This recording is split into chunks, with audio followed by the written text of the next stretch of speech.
Hey everyone, Tankenstein here. In this video, I've got your very first gameplay and overview straight from the Firebirds dev server of the F-117A Nighthawk. That's right, the world's first combat production stealth aircraft is finally in War Thunder, and it will be, at least as of right now, rank 6 battle rating 8.7 in air battles and 10.0 in ground battles, and is a squadron vehicle. Now, everything that you see about this vehicle, including the model, including its stats, including even its PR and loadouts, may change up to and beyond the release of the major update, so you want to bear that in mind. Now that said, this is a very special aircraft because it does feature stealth capabilities, and that means that in War Thunder, you won't be able to track it nearly as well when it comes to radar. Now, being that it will be 8.7 in air battles, that won't really matter as much, being that most aircraft are going to be at least as fast as you and will only be gun-based, so they'll still be able to shoot you down. But when it comes to ground battles, your SPAA will not be able to lock onto this thing nearly as easily as they otherwise would, and this also has a reduced thermal signature, meaning that even IR guided missiles will have a much tougher time locking on and keeping lock beyond the initial lock on. So let's go ahead and look at the weapons, the modifications. As you can see here, it has a lot of weaponry, but nothing all too crazy. This can only carry 2 bombs at a time. You have a few dumb bombs. These are guided via a ballistics computer, so at least you have that, but you also have laser guided and GPS guided bombs. So you can carry 2,000 pound dumb bombs, you can carry basically 2,000 pound laser guided bombs, which is what I currently have here. Also, this is another thing here. You can see where they are internally, and I'll show you in a moment, once we actually get this thing flying, how it looks when you open up the bomb bay doors. It looks really, really cool. Plus, also, I will be showing you the new Airfield in this video. So that said, it's a pretty standard assortment of weapons. Basically, you have your smaller GPS and laser guided bombs, then you have your larger ones, and you also have your dumb bombs. That's pretty much it. So that being said, let's get into a little bit of testing here. I want to take this into air battles. I don't think I'll be able to actually take this into a ground battle. As you can see, it's blacked out currently, so I'll try it, but I doubt I'll be able to actually take it out. And if that's the case, I'll just kind of show you exactly what this is going to look like in some sort of a test flight or something similar like that, so you can see more or less how this is going to function in ground battles. And also bear in mind, if I have not already mentioned it, this lacks countermeasures. These are not cannons, rather these are basically like pilot probes, where they help to basically gather information for the pilot to more or less control this aircraft a little bit better. So this thing features no offensive weapons, and it features no defensive capabilities. Really, the only thing that this thing is meant to do is get in and out of a combat situation, survive, and drop 2 bombs at a time. So I said, let's get into a match or two and see what we can do. So I just wanted to kind of show you guys the takeoff run on this thing. Also, the airport is a bit different. It's an actual airport rather, well, kind of an airport rather than an airfield. You're not getting any flaps on this, and it's not terrible on the takeoff run. Obviously, it's pretty damn slow, but it's not the worst that you could ever imagine, which is pretty nice. And then, of course, you have the cockpit. Look at this. I'm not sure how accurate this is, but like, let's just kind of look at this. You know, I know it's not 100% like, oh, it's not like this incredibly amazing display within the cockpit, but it looks pretty damn nice. And then, of course, you have really, really nice, like, look at this. You got thermals. I think they're only like, what, Gen 1 maybe Gen 2. But it's got great zoom, and that you'll be seeing in a few moments. And it's just like the cockpit itself. Look how nice this all is. Like, I really can't say enough good things about this. Like, really awesome job, Gaijin, with bringing this thing into game. Time will tell how good this thing actually is. This is going to be one of the tougher, or maybe one of the toughest to balance vehicles in game, just because of how unique it is. But pretty damn cool. Plus, look at this. Look at that. Look at that. Also, I'm wondering if by opening up the bomb bay doors, if it reduces the stealth characteristics. Who knows? I know it does in real life, but maybe not in War Thunder. Okay, so we have our JDAMs here. Let's go ahead and first I'm going to target one of these, like, I don't know, maybe a howitzer down here. So I know that this isn't really like it's kind of the janky way to do it, but go ahead and just drop it right there on that JDAM.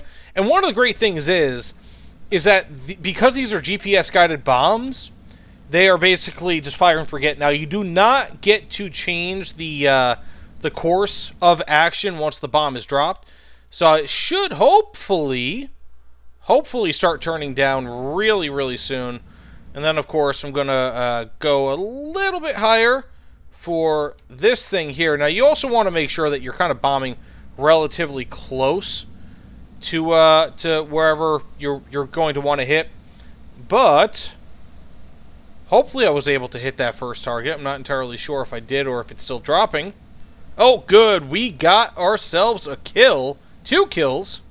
Now we're dropping it right on this base here. And as you can see, it is actively going for it. And I will show you guys the whatchamacallit, like the laser guided bombs in just a moment. But we have ourselves just about half of the base. So in like an actual match, probably could drop 2 of those and get a base. Because like once you get down to like this last sliver here, typically it just kind of self-destructs in a way. So not all too bad. I can't really say I'm like incredibly impressed by this thing in Air RB. I don't really think that you can be. Also, this thing lacks an air brake, as one could imagine. But let's just go ahead and just test this thing out when it comes to flight performance now that we have no bombs. Roll rate at 6,400 or so meters is not bad.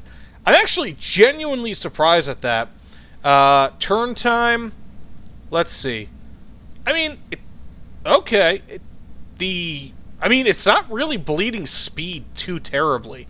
Like, it doesn't really have a ton of speed to bleed, but maneuverability, like, you can see that arc there, or that circle. I mean, we are high up enough where you can kind of see the contrails, and it actually isn't bad at all.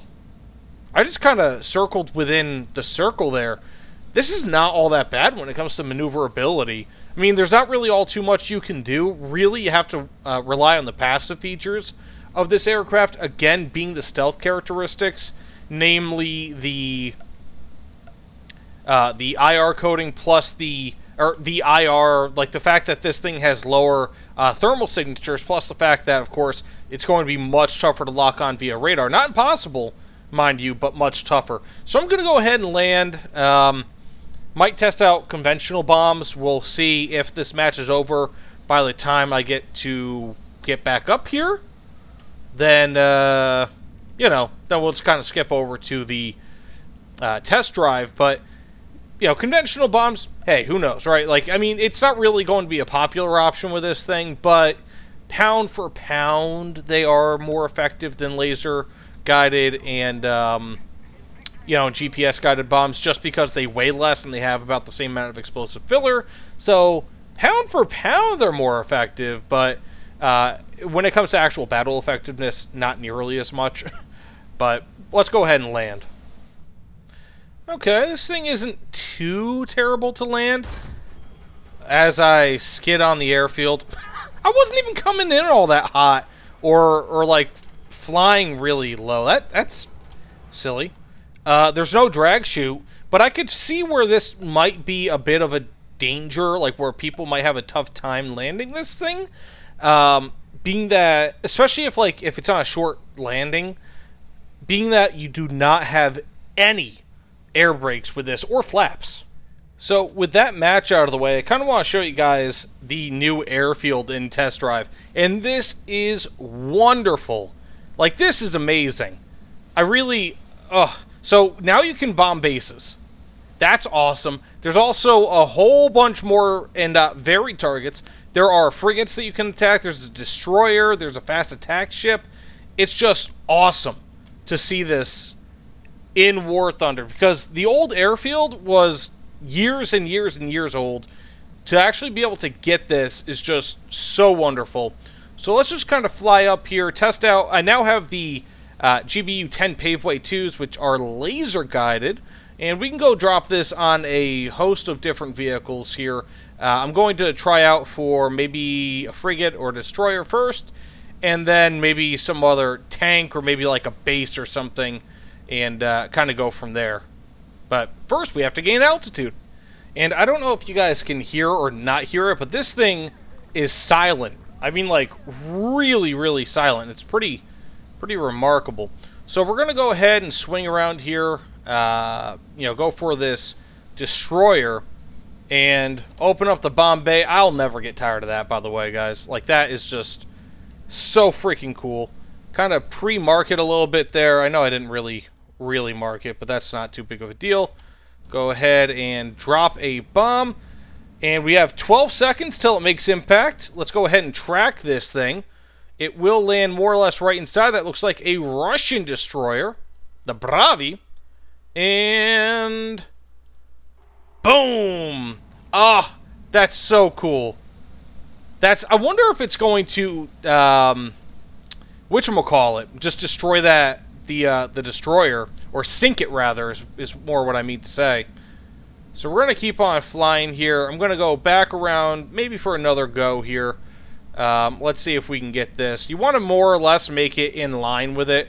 I know it's a little bit lame, but, you know, it is what it is, right? I can't really complain all too much. Let's go ahead and just drop it on that same exact spot as before, more or less. And there's that precision. So while you're not going to be able to get all too many hits, like you only get 2 bombs, right? But they can still be 2,000-pound bombs with this thing, each with like nearly 600 kilograms of explosive filler equivalent, which is just awesome. And so in ground battles, when you're fighting vehicles that at 10.0 BR, especially if you're in a down tier, not everyone is going to have a radar lock on their SPAA. And having the capability to more or less kind of side climb a little bit and then go up and drop bombs, you can more or less do that with impunity with this, at least based on what I'm seeing. We're going to have to wait until the actual live server comes out, but as of right now, it seems like these are going to be extremely powerful vehicles, the F-117, in that they're going to be very difficult to target with SPAA, and you have extremely powerful and extremely accurate weapon systems here that are just going to more or less annihilate enemies. I mean, with ease. With ease. So let's go ahead and just drop that. Oh, I had to open up the bomb bay. Whoops. Drop that now. See what we could do versus this base, and then I'll try to drop it maybe on a moving target, and that'll be more or less the end of the video. But as you can see, I mean, again, spot on. We just destroyed the Bravi via sinking, and boom, base is destroyed. And again, I mean, like, look at the flying dynamics of this thing. I'm wondering if that's accurate at all. It doesn't seem like it should be this maneuverable, at least insofar as roll rate's concerned, but even turning rate is not bad. Okay, so I'm not entirely sure if we're actually going to be able to find any sort of moving targets here, unfortunately. So what I'm going to do is, okay, we can do this. There is our whatchamacallit. We have that now. And let's go ahead and drop a bomb. Let's see if that... Ooh, that's bad. I just got bonked by my own bomb, and I miss... Somehow I just totally fudged that up, but it's still going to hit where I wanted it to, or where I ended up kind of aiming it. But I got bonked by my own bomb there. So we're going to go ahead and just make one more real quick run here and then end the video. But I guess it's kind of funny. Damaged fuel tank. I can't really complain too much about that. Okay, let's drop on this fella. See, I mean, we're low altitude. Let's see if we can hit him. And I suspect we will. Very nice. Now we have just one more that we're going to do, and then I'm going to go, because I just realized what time it is and that I have to eat dinner, which is extremely important. Never miss out on meals if you can afford it. Let's go ahead and just drop it on this guy here. He's been looking at me a little funny. Okay, and we have our laser designator. Forgive me if I'm not all that competent looking with lasers. am not all that confident sometimes with every weapon system in game, but we have a T-72, T-72, Leopard 2A4, and maybe some Abrams over there. And we got close. We didn't quite get them, but that could just be because I wasn't really high enough altitude, and I just didn't give it enough space. Anyways, very impressed. This thing is high precision. It's got thermals. It's got pretty much everything that you need for ground attack in War Thunder. I mean, this thing could end up being very good. Its capabilities versus ground are very good, but I feel like its main thing is going to be how it handles radar, how it handles thermals, and we'll have to wait and see once the game goes live, once the update goes live. But either way, thanks for watching. I'll see you all on the other side. Nighthawk, I can't believe this day is already here, but it is. Take care, everyone.